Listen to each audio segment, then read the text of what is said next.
Anyway, Samara started off by taking us into the highlights, just the highlights of yesterday's budget, and then we can start breaking the issues down one after the other. Samara. Right. So, the government's focus that yesterday the budget was read, and before then, let me just give a preamble of some of the things that Ken Ofori-Atta mentioned as part of what his government has worked on in reducing the suffering of Ghanaians. So, reduce electricity tariffs cumulatively by 10.9%, and then provide free water for household. And you know, this particular thing, yesterday, a lot of people had problems with that, because you gave us water, and after some months, you came back saying that it wasn't free and we are supposed to pay.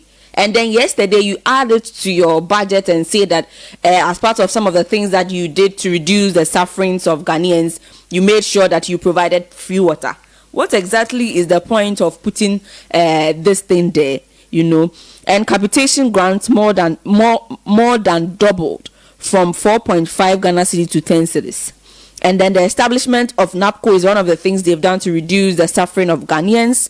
They created jobs and unfreezed public sector recruitment, over 295,000 jobs. They abolished fees for postgraduate medical training in Ghana.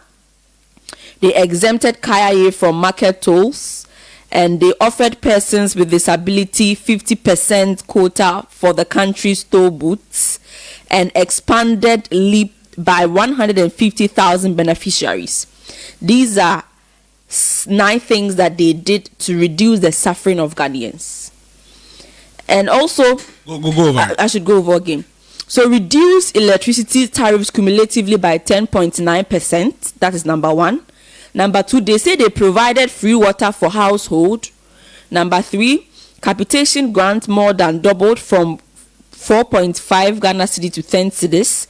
And then they established NAPCO. And then they also created jobs and unfreezed public sector recruitment, over 295,000 jobs. And they abolished fees for postgraduate medical training in Ghana. And they exempted KIA from market tolls.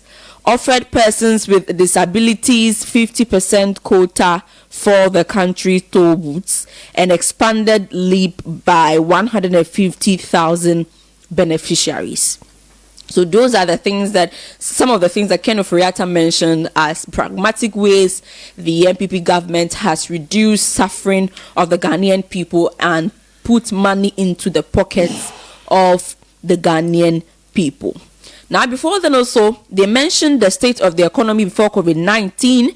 They're saying the government brought down fiscal deficits below the 5% threshold, and government improved gross international reserves to 9.9 billion, and provided free SHS for 1.2 million Ghanaian students, provided free hot meals for 3.4 million pupils in basic schools, supported 1.9 million farmers with improved seedlings and fertilizers through PFJ, provided 100,000 job opportunities for young graduates under NAPCO, abolished several nuisance tax, rolled out 1D1F industrialization program, and launched the Year of Return to boost tourism. So these are some of the things that they say were because of COVID, and also combining it with governance. These are some of the things they were able to do.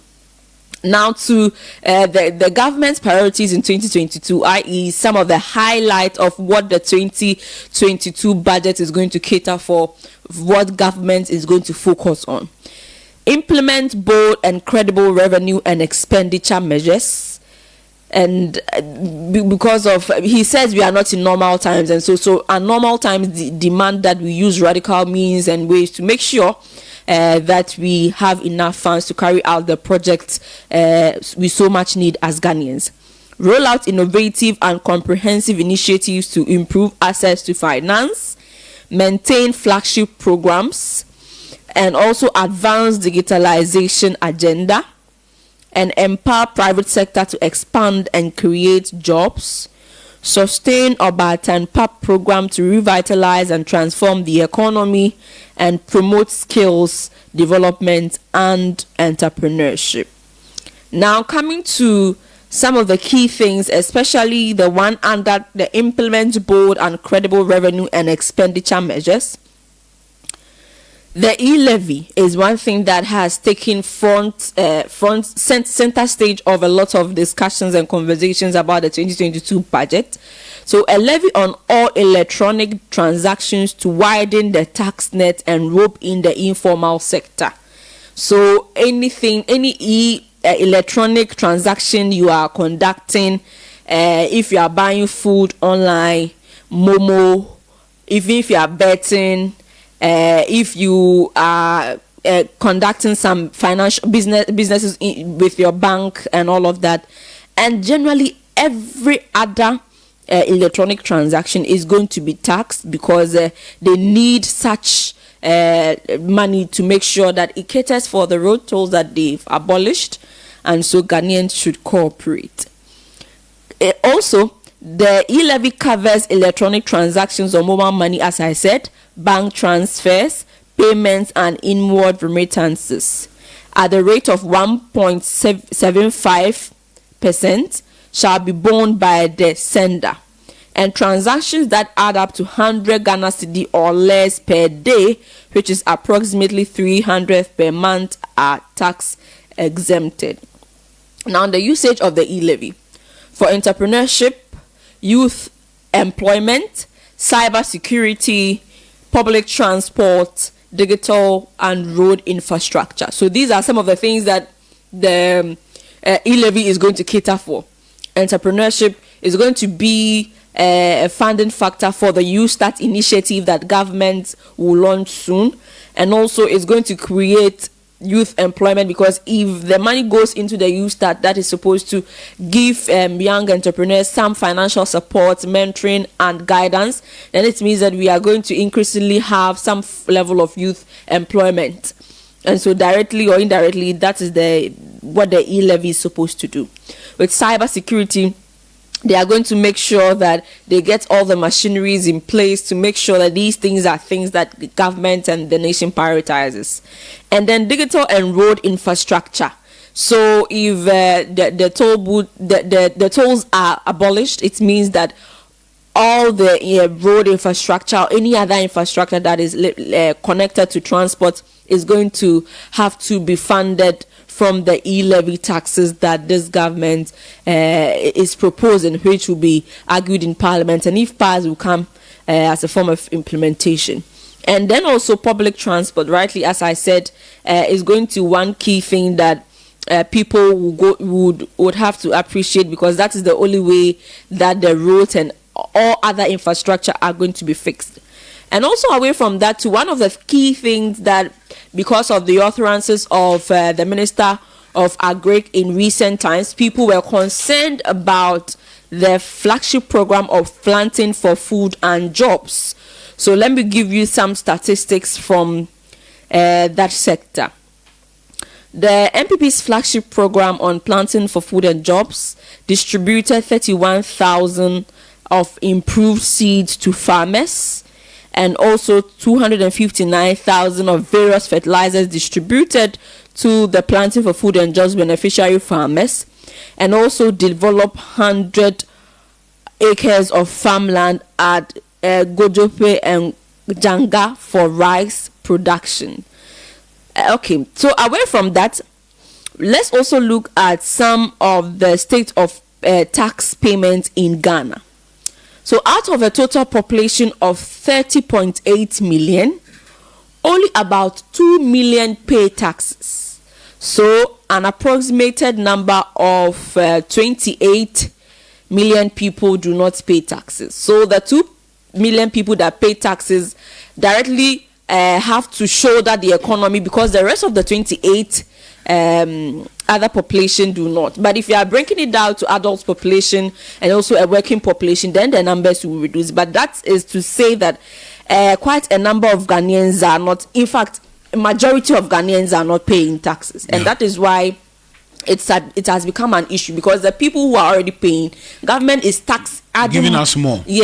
Because of other people are not paying. And then the conversation was, this thing is not a brilliant idea.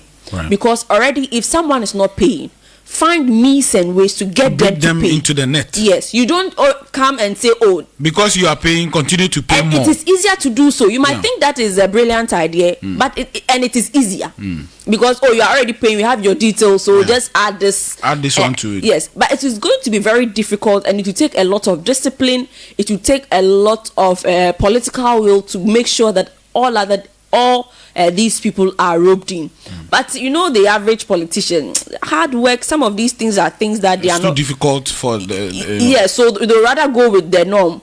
Because, and imagine you like this, as a lecturer, you are taxed. Yeah. You go for the money, the taxed money, you go and shop, you are taxed. Yeah. Even and now you want to send money to, so my salary that has been taxed, if I want to send it after it has been taxed and it comes to me and I want to send some portion to my family or friends, you be taxed. I'll be taxed. And if you are going to buy anything, you be taxed. Yeah. And if you directly want to use it, the taxes on the other sectors is going to have an effect on the percentage of your salary you spend.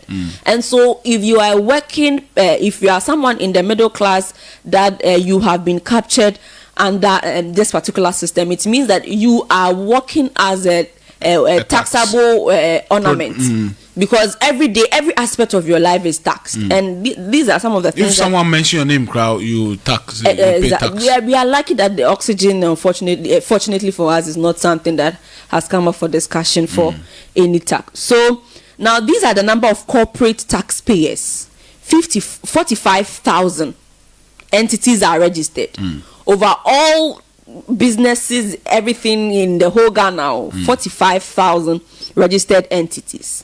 And then self-employed taxpayers are 54,364 entities registered.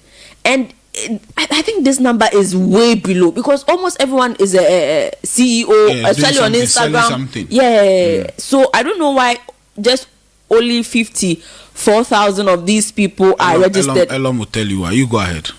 And then active contributors to Tier 1 SNIT pension. About 1 million people, and persons, these people contribute to 5% of the total population, just 5%. And active contributors to Tier 2 SNIT pension, 2 million. And it comes back to the conversation we had on a research that says that Ghanaians are not really concerned about paying SNIT and also life after they leave, they stop working. Because if you look at these numbers, so if you combine the people, the active contributors of Tier 1 pension pay 1 million and then Tier 2 2 million. So out of a population of 30 million, you have 3 million people who are actively paying some pension, are active in paying some pension schemes and all of that. Then it supports the claims that a lot of Ghanaians don't think about their lives after this. Yeah, they are not futuristic. And Elon made a point that you can't blame them because currently what they eat is not sufficient. And you can't I don't have what to eat today, how am I thinking of the future? I know we have this perception that the rich keep saving and the poor keep spending. And I always have this problem. If you are rich, there are some people that because of their social capital, because of their friends, they don't spend money. Some things are done for them by virtue of they being in a particular class. But if you are poor, you have to buy food, you have family, there's no money to even save. What is the essence of saving if you are hungry? What are you saving for? You save and die and family members will come for it. Some of these things are things that I think are overly generic, and people push it down the throat of people that if a poor person gets money, sometimes you see early morning quote, if a poor person gets money, it's their mouth. If it's a rich person gets money, it's investment. Even the amount of investment these people do is because they have in excess and they are investing. So some of these things, so the major highlights from yesterday is that one, we are abolishing the collection of tolls on our roads, on our public roads, and two, it will take effect via the e-levy because what the amount of money from the tolls are supposed to do, the e-levy is going to cater for that and 5 other things, because the budget from the e-levy is going to be huge. Almost everyone is on either Momo, Vodafone Cash, Tigo Cash, and imagine and statistics also show that over 500 billion Ghana cedis was transacted using mobile money and all of that. So imagine you just have 5% of that. That is about 5 billion, also 5 billion Ghana cedi. But with the tolls, is about 2 million Ghana cedi every year. So that is not really significant. But if we are going to go with the e-levy, we are going to get a lot. But the problem is, will this lot be used for the appropriate things? Yeah. People will have trust in you. So imagine that when we have been paying these road tolls for a number of years, and Ghanaians see pragmatic ways their roads have improved. I don't think people will even make noise about this. Right. That we are just adding more flowers to the national cake. People will not make noise because they know that they trusted you with little and you delivered. So if you are giving a lot more, you over deliver. But already with the little we gave you, we didn't see any show. So how sure are we that with so much that we have given you, you can deliver? And I think that is where a lot of people are complaining about the fact that we are not even saying that don't tax us. But if you tax us, let us see the worth of our tax. Let our tax speak. But you don't see anything. Temamoto way, you still see potholes. But every day these and people no street lights. No, imagine. Yeah, there are portions of the road. Sometimes you drive and then there are no street lights. The street lights are off. And this is an Accra. Yeah, and we are talking about Accra. The Adenta Medina stretch. Sometimes you are driving at dawn and the street lights. The other day I nearly hit someone because the street lights were not working and my light could go as far as it could go. And the person was crossing, also illegally crossing the road. But if the street lights were working, I'd have seen way ahead of me, and I'll be able to tell that there's someone ahead of me, and I need to be careful. No, one day I was coming to work, and there was this man. He was physically challenged, and he had to be on the skate. That skate that these people use, and you see the shashi. If you are coming from the mall, when you get down, you want to curve to that shashi curve. Yeah. That at that time, we didn't know he was crossing because you can't see him. So suddenly the Uber driver stopped and screamed. See, that day, my day was disorganized because we nearly hit him.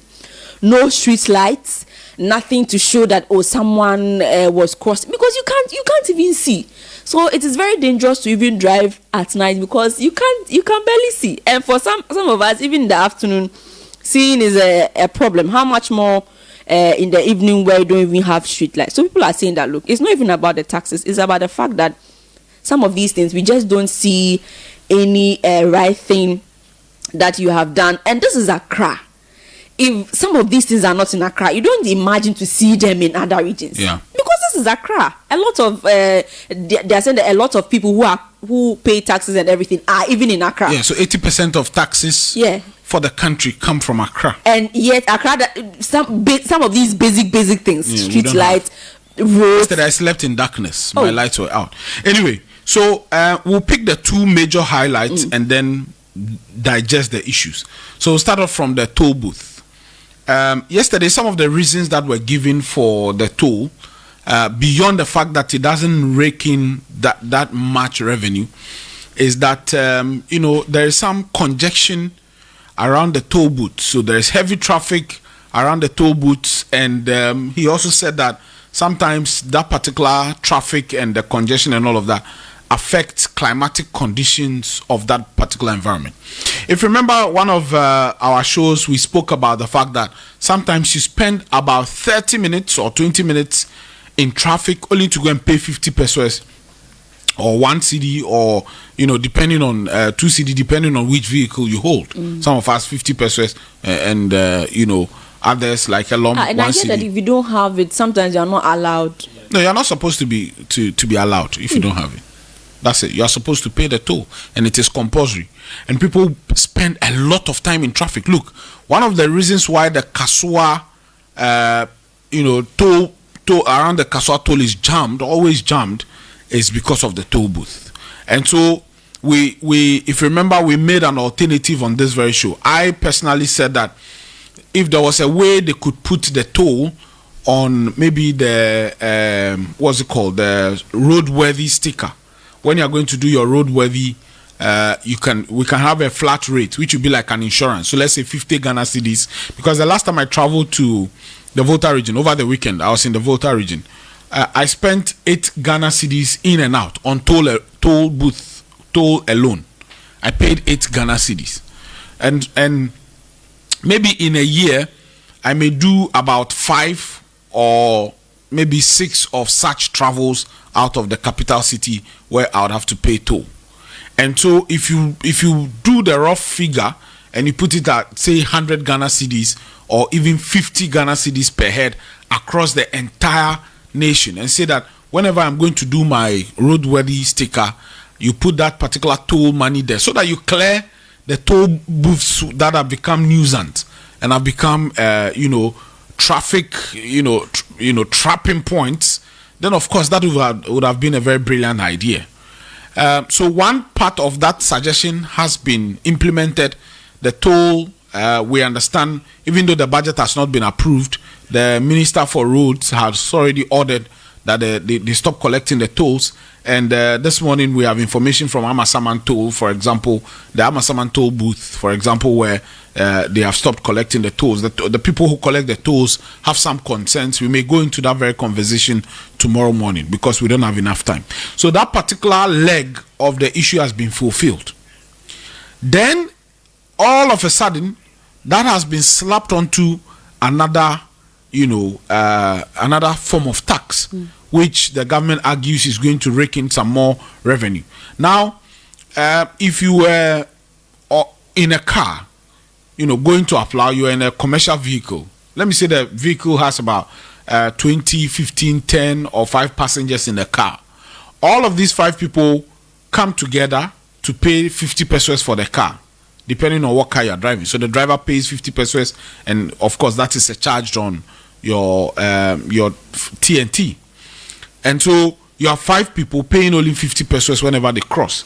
But this time round, all of those 5 people, even if you don't use the road or you don't go anywhere, just by the mere fact that you are transacting in mobile money or any other electronic transaction, financial transaction you are going to do, you are actually going to pay. And it will be more than the 50 pesos. And it is going to be more than the 50 pesos. On the amount. And so that obviously, even though they are solving one particular problem, which is the congestion and the traffic problem, there is a bigger problem that is created. And that bigger problem is that no matter where you are, so for those, all of the people who are in villages where there are no toll booths, who don't travel anywhere, who perhaps would use the river, would just go on the river, or wouldn't have to travel anywhere at all of those people, for the fact that you are transacting in any electronic, any electronic financial transaction, you would have to pay, and you are going to pay for that. So, Elom, let me pick your thoughts on that.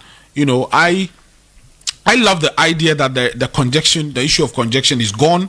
I love the idea that even its impact on environment is gone. The time we waste in traffic, very productive hours, we would use, you are going to save us about some 30-40 minutes on the roads, and that should be some time, some very good time channeled into production, into productivity.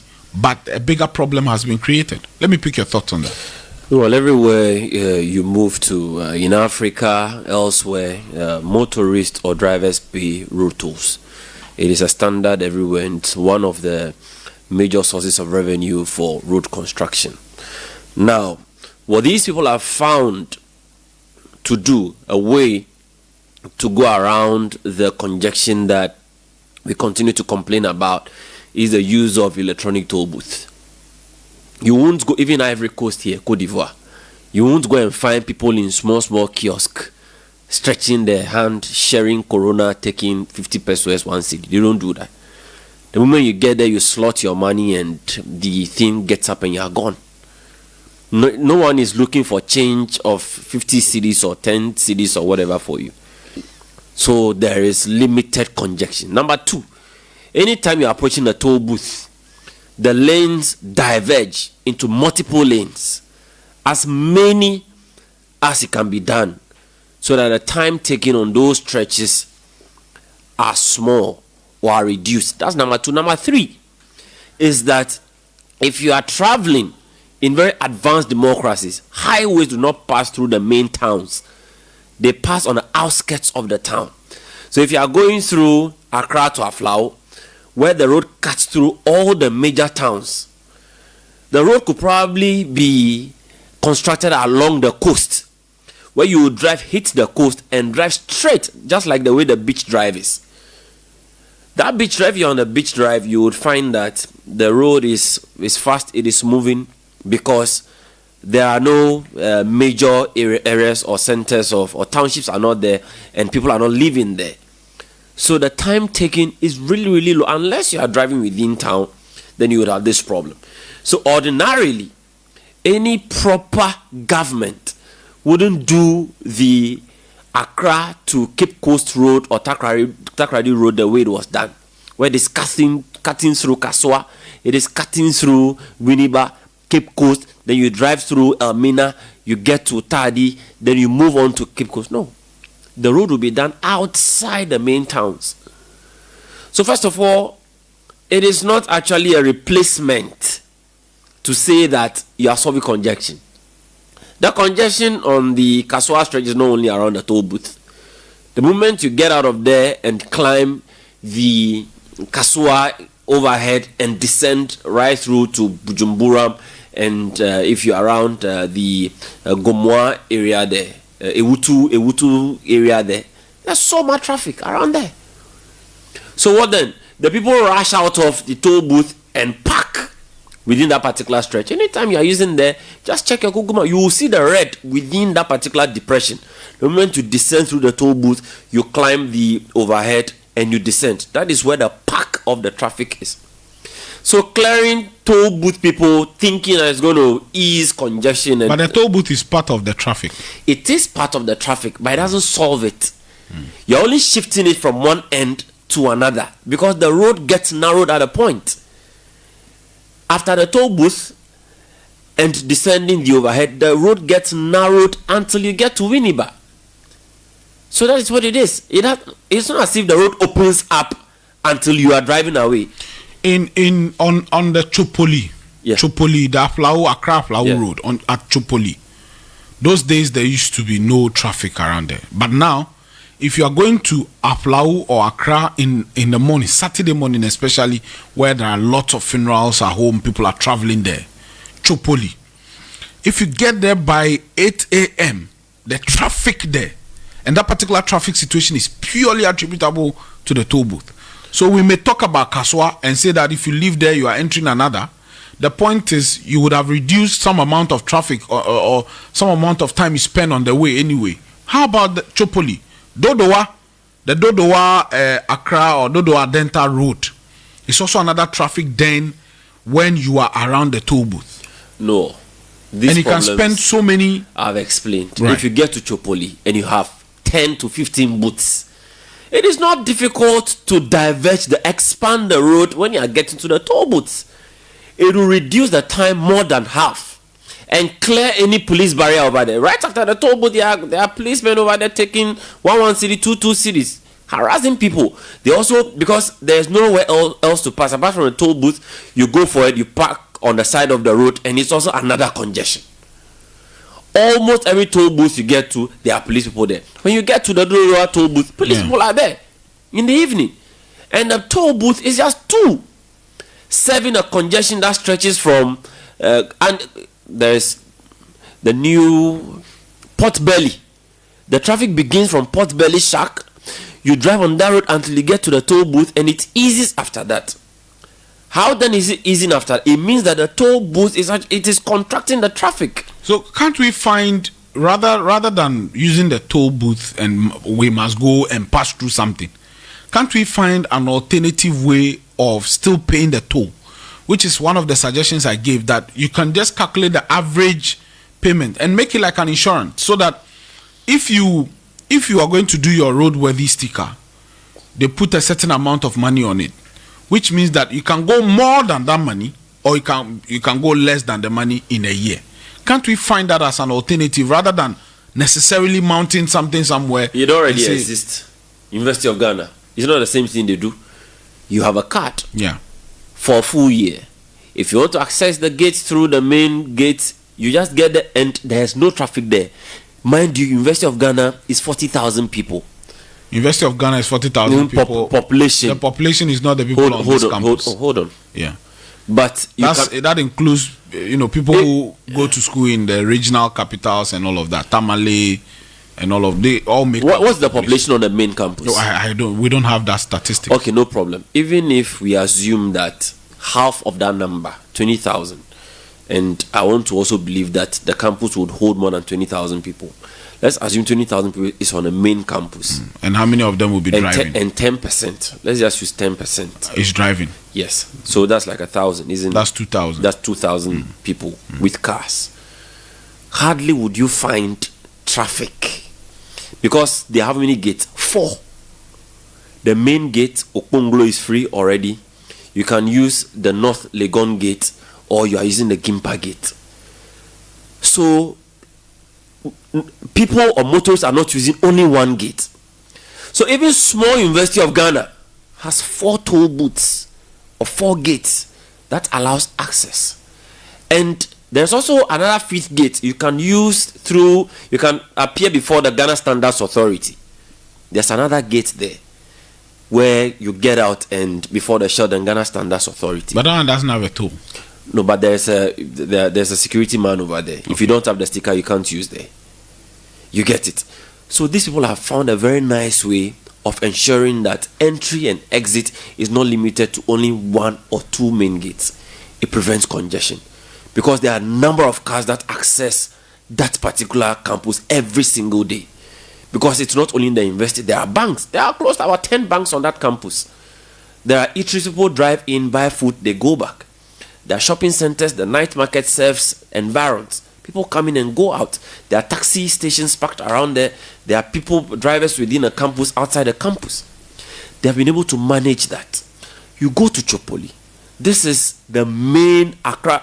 That's the west, the eastern corridor. No, that's not the eastern corridor. But that is part of the western corridor. You can call it the eastern corridor, not because you are calling it as the name, but that is the corridor you have that takes you from Nigeria to Ivory Coast. Yes. Every single car which is moving from Ivory Coast to Nigeria must use that road. Certainly. Yeah. So they go from Nigeria, get into Cotonou, Benin, you get into Togo, you get into Aflau, and then you drive all the way to Elubo and then to Ivory Coast.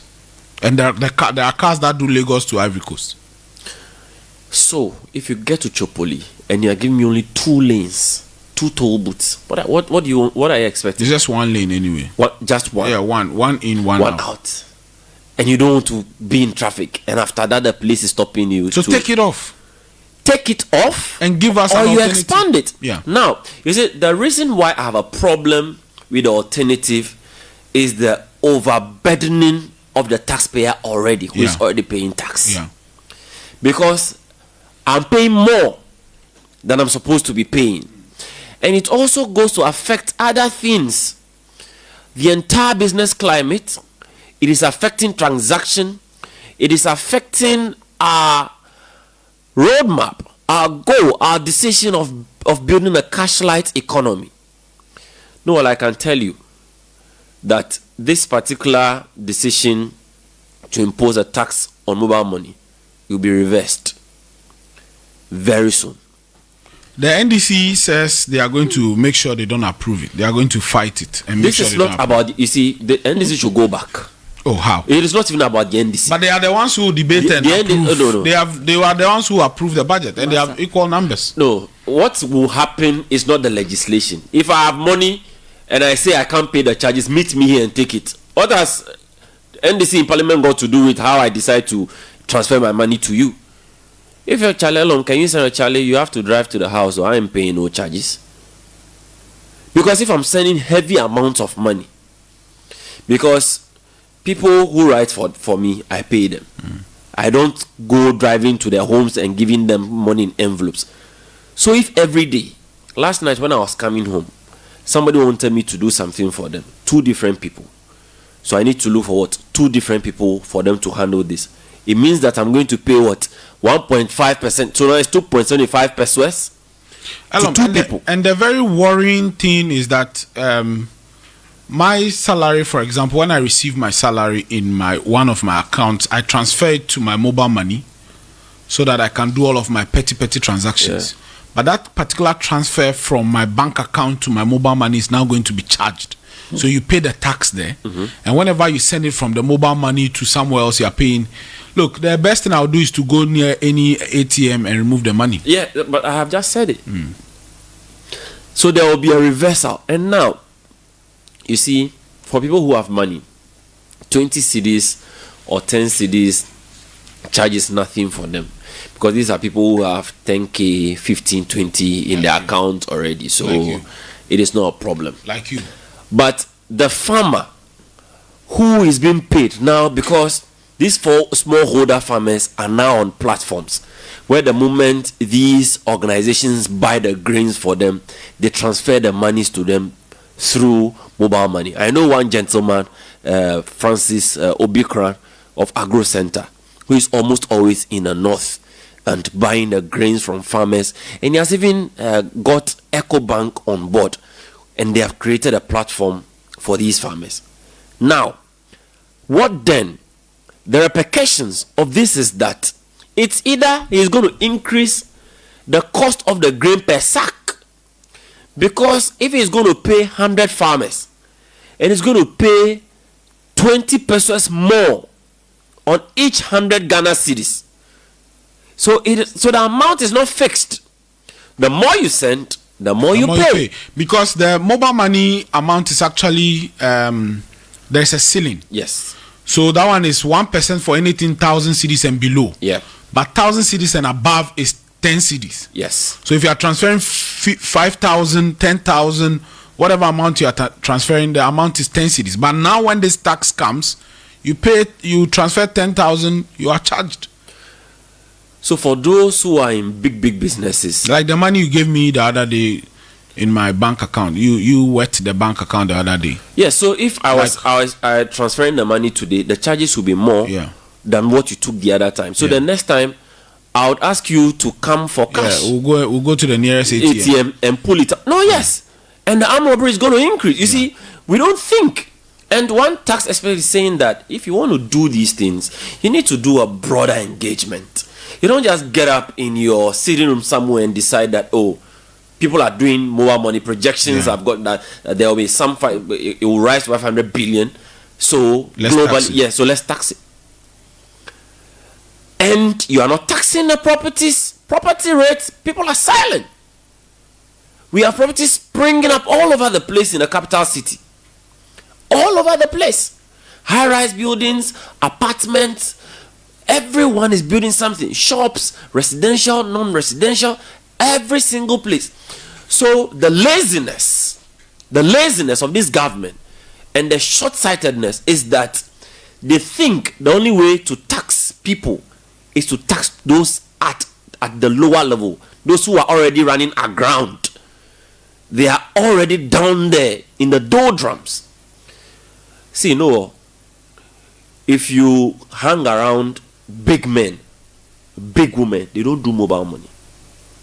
They don't even know what that is. They don't have time to be sending these monies. They would ask you, okay, meet me in the office and take this.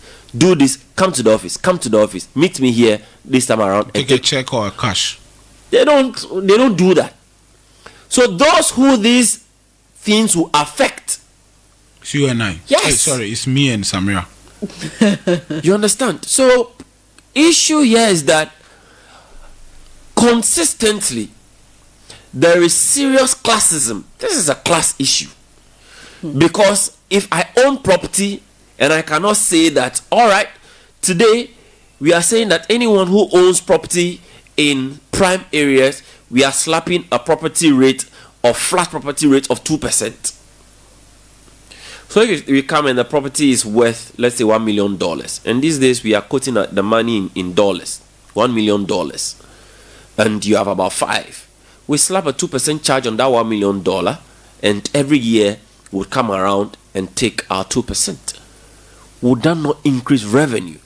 I don't even know whether these hotels, these big eateries, this restaurant, they even pay property. You see, nobody goes to them and asks them for anything. Even if they pay, how well Do they pay them? And the people who go even will take food, eat and go. Yeah, you go and they serve you something and Madame no deal, Charlie, take this and yeah. But when Ken Oforiatta is saying that Ghanaians don't pay taxes, I'm asking, you are tempted to ask, payment of taxes is correlated with employment opportunities or employability. The people who pay taxes are people in one economic activity or the other. And majority of Ghanaians are dependents. They depend on a few people who are working. Yeah. So, if you want to tax these people, create employment. And this is a model that has been there. It's an economic model which has been piloted. The King's model. It says if you want money, if you want to generate revenue, create jobs. The people who work, then you can take your taxes. So, because they are not creating jobs, if you create NAPCO, how much can you tax I think the 700 cedis is non-taxable. How can you tax them? Yeah, it's an allowance. I don't think it is taxable. You get it. So you claim you are creating jobs because the jobs are artificial. You can tax them. So you create 100,000. Suppose 100,000 jobs. How much have you derived in terms of tax from these jobs you claim you have created? So if you are lazy and the only jobs you can create is the public sector jobs, or you can fill up the public sector jobs, you are not providing incentives. I hear that MBSSI has given money to 53,000 businesses. I don't even know which kind of businesses. You can go around and ask people how they got those money. They will tell you that they didn't get anything. I'm sure they are also not aware that such a thing is in existence. So if employability is not there, and you are claiming that people registered with the Ghana Revenue Authority, SNIT, blah blah blah, and they are not paying taxes, and you want to get people to increase taxes, and the only thing out of the world you think can give you the money because of projections you have seen for GSMC and Bank of Ghana is to go to the local communities which do not have banks, the farmers, the dressmakers, the fishermen, those who are receiving money via Momo. See, I know people when they ask you to add the charge. Yeah, if you want to send them Momo 100 Ghana, they go ask they make you add the 1 cedi. Now you add more than 1 cedi. You see, for you think that now 1 cedi, it is very important to them. Yeah, it is really, really important to them. And this more, very soon we will see a slump, because the thing is, if you are sending more, you are paying more. Yeah. And it is at your cost. It is at your cost. It is reducing the real value of your money. And there's nothing you can do about it. Oforiatta continues to say that Ghanaians don't pay tax. How? Taxes are not only indirect. He knows this. I'm not to educate a revered and globally respected investment banker on taxation. I don't have that competence to do that. But I know that if I take my receipt, one Coke drink, and they print the receipt, we pay Get Fund, we pay NHIL, we pay all manner of levies. Yeah. And you will see it. And when you buy a fuel, let me just take you through that quickly. So for every liter of fuel you buy, these are the things you pay to government. So the liter of fuel is now 6 cedi 90 pesos, correct? Hello, I'm asking you. Correct, right? Yeah. That's the average price you find. 6 cedi 90 pesos. Yes, that is 1 liter. Yeah. Now for that 6 cedi 90 pesos, 49 pesos of that, and Samira, please compute this for me. 49 pesos goes to government as energy debt recovery levy. Energy sector, ESLA. Yeah, so the energy debt recovery levy is 49 pesos. Okay. Of the 6 cedi 90 pesos. Now, road fund levy. So there's already a road fund levy apart from the road toll you pay. Yeah. There's a road fund levy in the fuel you buy, which is 48 pesos. So plus 48 pesos. Then 1 peso is energy fund levy. Then price stabilization and recovery levy is 14 pesos. Then sanitation and pollution levy. The reason why your environment is very dirty, so that we want to clean it, there's sanitation and pollution levy in the oil you buy, which is 10 pesos. Then you have energy sector recovery levy, which is 20 pesos. That is not all. You have special petroleum tax, which is 46 pesos.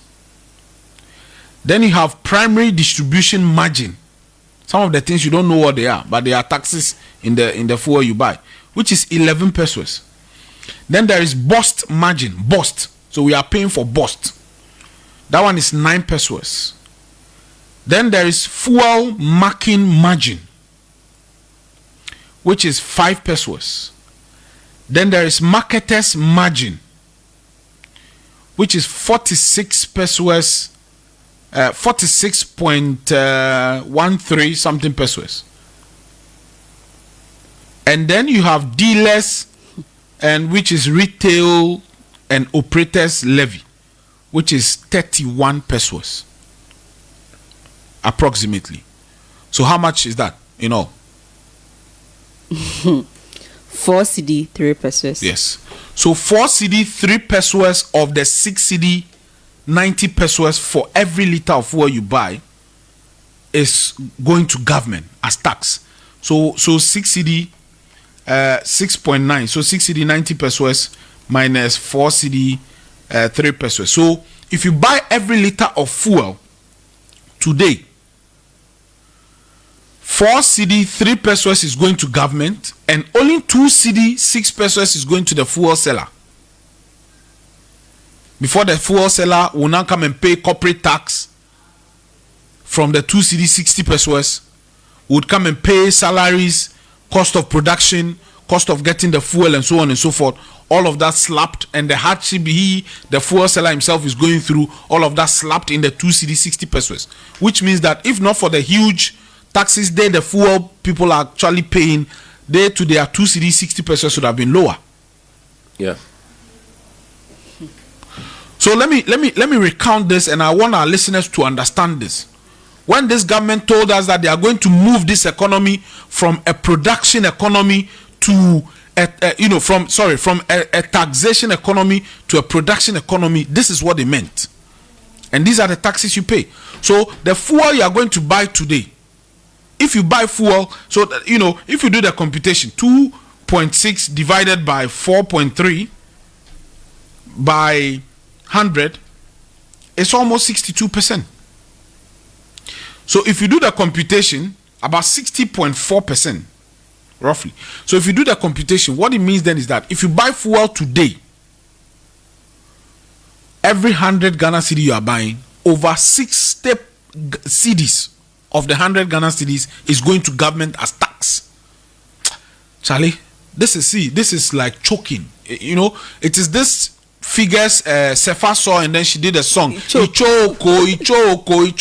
It is these figures. First of all, to add up to the suffering, to the atrocities, to the sadness, okay, and also to the bitterness of the Ghanaian, is that effectively, in fact, immediately, the benchmark reduction levy at the time, about between 30 to 50% of all imports were slashed, and vehicle importers were giving some sigh of relief that you could import. When you're importing, at least 30% have been taken off. All of those taxes have been brought back. It is going to affect every single commodity. Sugar.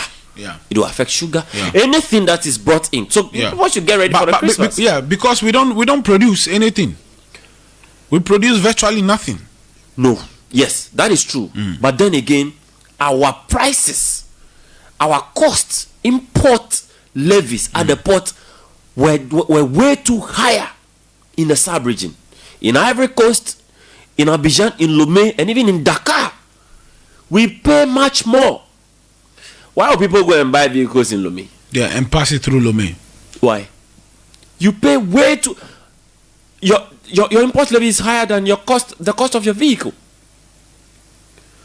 And Bawumia, when he reduced this thing in 2019, said that after an extensive market analysis of the West African port corridor, they found out that Ghana's own levies were way too high. So they decided to benchmark some of the levies. What he said was that he had realized, because of the expensive nature, the exorbitant levies, people were smuggling.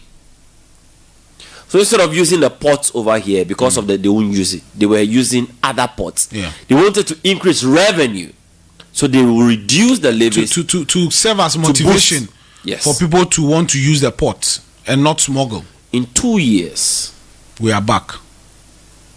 What is the reason? The country is broke.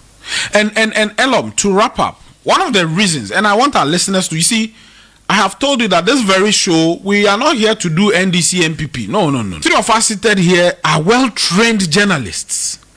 We have a minimum, all 3 of us, a minimum of first degree in journalism. So we cannot come here and behave like just any person. So we owe you, our listener and viewer, we owe you a certain responsibility this morning to let you understand and know that these are the key issues you need to brace yourselves for, so that next time when any politician comes and makes their promises, you would know how to hold them accountable. So one of the major reasons why, even though we are collecting all of these taxes just for 30 million people, these taxes should have been enough. But the reason why we will come back for more, and even next year by this time when the 2023 budget is read, you should expect more taxes. The reason is that the money is going down the drain into individual personal pockets. Until, they catch them. It is like someone who is sikadicious. Have you heard that word before? On your sikadicious. That particular individual is always, opening their nose and breathing and panting and looking for some more revenue, because they need to fulfill their profligacy, their profligate expenditure. One of such expenditure is your own president, my own president, our president, Nana Addo Dankwa Akufo-Addo's continuous use of the hired private jet. Today, we are told the president is in France. And the private jet, so these are the images. For those of you who are listening to me on radio, go on our Facebook timeline now. We'll show you the images of what our president is riding in right now in France. And this is costing us a minimum of $14,000 per hour. Please go and look at it. So this is like this is the flight, and it is like a mansion. This is it. And this is why, look at the bed. Look at the king-size bed in the flight. Yeah, and see what the food on it. This is the flight. So when we pay all of these taxes, we are going to be surcharged on Momo and all of that. This is where it is going. And this particular travel the president has done to France, because he has hired a private jet, it is estimated that the travel will be 2.5 million Ghana cedis. That is the estimate before he comes back. 2.5 million Ghana cedis. And how much did you say we are going to realize from what's it called? The Momo, the electronic levy? So annually last year we did 500 billion Ghana cedi. So let's say 5% of such people, right? And the 1.75% is for people who transact more than 100 cedis. So 20, all those things are not passed. So let's say 10% of Ghanaians in the year are able to transact above that, and these things are taken off. Then these people are hitting over 10 billion. Emeka, please show the images. So the one travel alone is estimated to cost us 2.5 million Ghana cedis because of what your president, my president, our president is riding in. And his I don't care attitude towards this thing we have been saying from somewhere much. The president has abandoned the presidential jet. And let me put it on record that technical and expert, people have said it time and again that the presidential jet is not faulty. The presidential jet is airworthy. The presidential jet can travel, and there's nothing wrong with it. But our president is refusing to budge down. He's refusing to retreat or to surrender. And that he's going to continue using the hired private jet. And if one trip is 2.5 million Ghana cedis, think about 10 trips in a year. Think about 15 trips. Think about 20 trips in a year. So it is not a problem if we have to pay taxes. I mean, if we don't pay tax, how would the government raise money? We are willing. We are willing to pay taxes. But what the taxes are used for is the problem. Think about it. We are all willing and ready to pay taxes. If you want to take all of my salary as tax, I don't mind. Once my children can get a better future, once we can take our children, who are going to schools under trees, once we can provide hospitals, once we can give roads. Yesterday night, I slept in darkness. My room was very hot. If I can sleep in peace and wake up and come and sit on radio and do my work, and you are going to charge me more taxes, I don't mind. I absolutely don't mind. So this is what the problem is. The problem is not about the taxes. We are willing, a lot of Ghanaians, when you speak to them, they are willing to pay taxes, but where our taxes go is the problem. See, like I said, Elom and I are going to sit down and do a research on the things opposition parties say when budgets are read. We are going to do a research on that and bring you all of the headlines. And then you see how pretentious these people are. Today, the NDC says, oh, all is not well. This budget, takes away hope and so on and so forth. Let's see what will happen if the NDC is in power. So now what people are doing in Ghana is, hey, Charlie, there is a problem, but let us not solve the problem. Let's find a way of pulling ourselves and our friends out of the problem so that problem no bar and it won't affect us. And that's what we are doing now. So people are finding their own individual ways of solving their problems.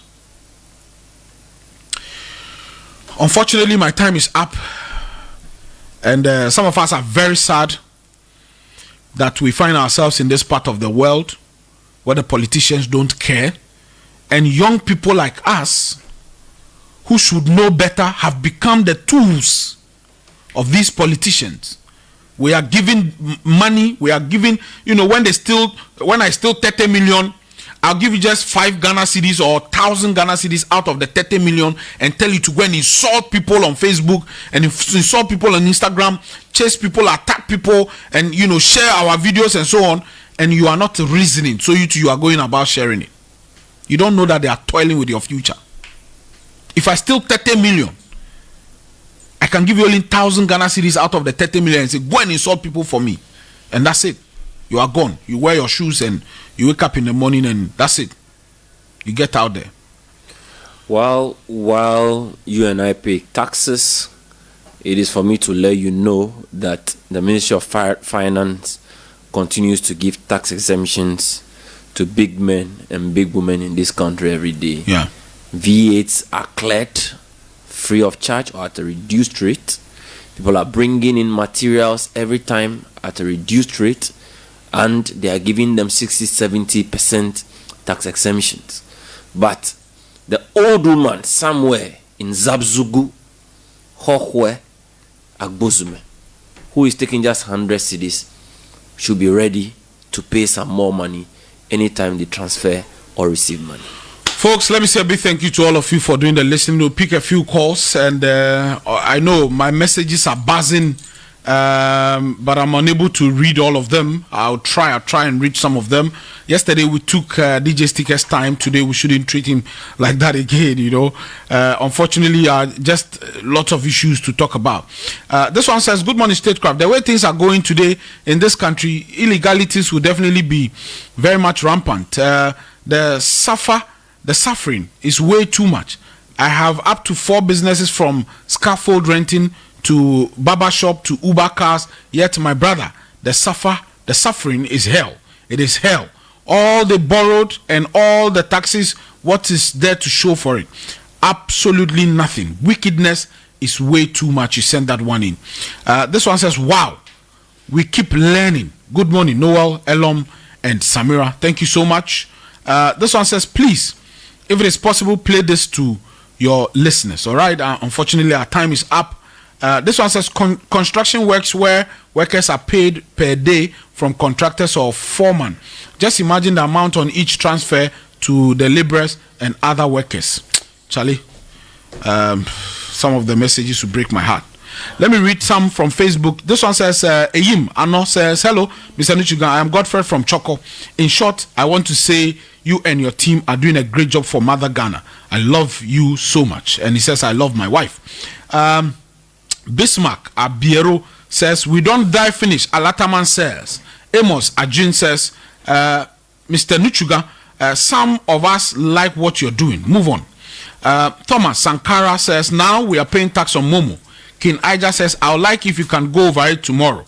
And Kwesi Dramina Bayo says, this is the improper use of taxes. Daniel Avo says, Ivan Abek says, good morning. Now Ghana is turning to hell. Blended Rain says, so institutions can resist government decision on this useless renting of private jet. Mr. President has too much power and he is using it on the citizens negatively. Well, he has no elections to stand for, and so he may not care. Let me pick about just 5 calls. Sticker is already in the house. Let me just pick about 5 calls. Is that okay? Yeah, he gives me that permission. Let me just speak to you on the line quickly. I have my very first caller.